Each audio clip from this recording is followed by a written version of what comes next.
Sinungaling ang mom ko at never namin kayong niloko. When I made those promises, yun naman po talaga ang original na plano with the developers. Pero eventually, nagbago yon. At alam ni Gani na resort casino ang itatayo. I even convinced him na sabihin sa inyong lahat yon, pero nagdesisyon siya na ilihim yun sa inyo para mauto niya kayo na pirmahan ang kontrata. Siguro, makakapigman siya from the developer. Kaya niya yung ginawa. Kaya siya ang sisihin ninyo. Hindi ako. Hindi ako naniniwala. Sinungaling! Mga pamilya kayo manloloko! Kaya ang dapat natin dito eh. Kuya, hindi po kayo maluloko ni tatay. Hindi po siya ganong klase ng tao. Akala rin namin. Pero bakit umantok sa ganito? Kaya pwede ba, huwag mo na siya ipagtanggol? Tama! Huli-huli na kayo Kuya, eh! ito niyo ulitin ko, hindi po yun magagawa ng tatay ko, okay? Sa totoo lang, ito ha. Ito yung kontrata na, ito po yung kontrata na pinunit ng tatay ko. Ayan po, oh. Ito po yung contract to sell ng mga lupa natin dito na pinunit niya. Ibig sabihin, hindi niya intensyon na lokohin kayo. O kaya pala, pinunit naman pala eh! Diba? Sa tingin, totoo yan? Naniniwala kayo? Kasama mo lang inikit. Dinig din ako sa inyo eh, no? At may naka-ready pa kayo na script? Gawa-gawa mo lang yan. Hindi to script. Alam ko na mahirap paniwalaan. Kasi wala na yung tatay ko eh. Hindi niya na kayang i-explain yung sarili niya. Kaya nga nandito ako eh. Pero huwag kayong mag-alala, gagawin ko ang lahat para mapatunayan ko sa inyo walang kasalanan ng tatay ko. Kailan na naman puro paasa na naman yung mga pamilya na yan. Mga sinungaling. Wala mo po ah.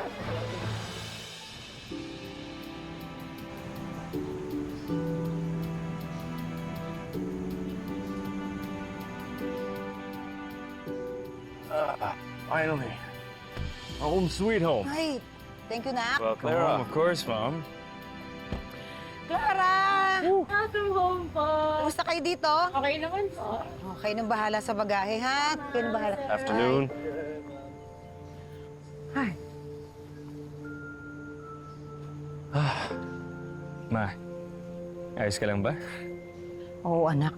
Ayos lang ako. Alam niyo, masaya lang ko kasi nakabalik na ako ng Pilipinas. Alam niyo naman, taon-taon akong umuwi para hanapin si Emily. Mom, I really hope you find what you're looking for this time, yeah? Sana nga, anak. Alam niyo, yan din ang pinagdarasal ko.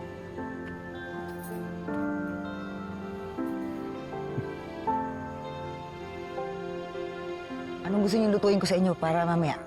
Sinigang, please. Na naman? Maasim na maasim. Champorado. Yun. Champurado. Parang ang init. Let's go inside. It's hot. Champurado na naman! Let me get out of these clothes. I need a beer. Ngayon, 3 na lang tayo dito.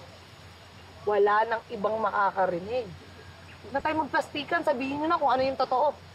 Bakit ang kulit mo? I already told you the truth.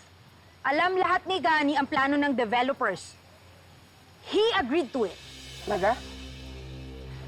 Oh. Ayun, paano nyo mapapatunayan to? Explain mo to kung bakit nakapown itong kontrata na yan. That is just an early draft. Kaya siguro napunit at napabayaan. That paper means nothing. Hindi ko nakasalanan if Gani is not the father that you thought him to be. Wala naman kasi siya talagang pakialam sa ibang tao. Ang gusto niya lang, matuloy ang resort casino para makakuha siya ng commission. That's it. Huwag mong siraan yung tatay ko. Hindi siya masamang tao kagaya nyo.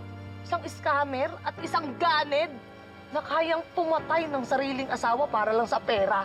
Ha, Ikit, careful with your words. That is a grave accusation. Pwede kitang kasuhan ng slander. Talagang naghahanap ka ng away, no? Pabayaan mo na siya. Huwag mo nang patulan. Kahit anong pambintang ang gawin niya, wala naman siyang proof eh. May ebidensya ka ba? Kung sa tingin mo, may ginawa kaming masama, then prove it! Talaga! Ipapakulong ko kayong dalawang mag-ina. Yung pang-i-scam nyo sa akin, yung pag-angkin nyo sa mga lupa namin dito, at ang pagpatay mo sa tatay ko. sisiguraduhin kong makukulong ka. Go ahead and do it! Let's go, Angela.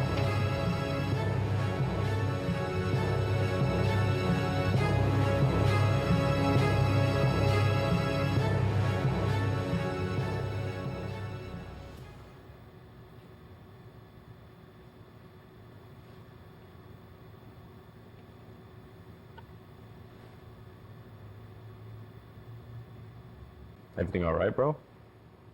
You don't seem like your usual self today. I'm just thinking of someone. A girl? Yeah, but it's not what you think. Come on, man. It's not like you can hide anything from me. I know you too well.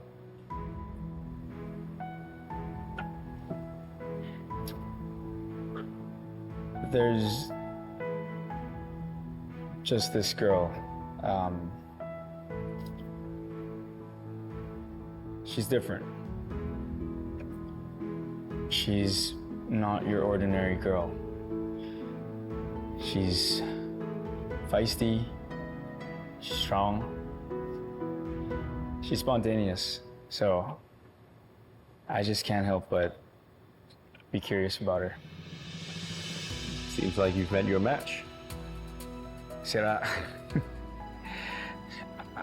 I don't need a girl right now. It's you who should be looking for someone.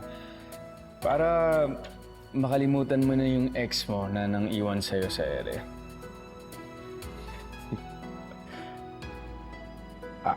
I doubt it, man. I don't think anyone can replace Pia. Meron yan, bro. Alam mo, ang problema kasi sa'yo, you're always stuck in the past. Malay mo, baka na-meet mo na yung taong magpapasaya sa'yo. But you just didn't notice it because you're not paying attention.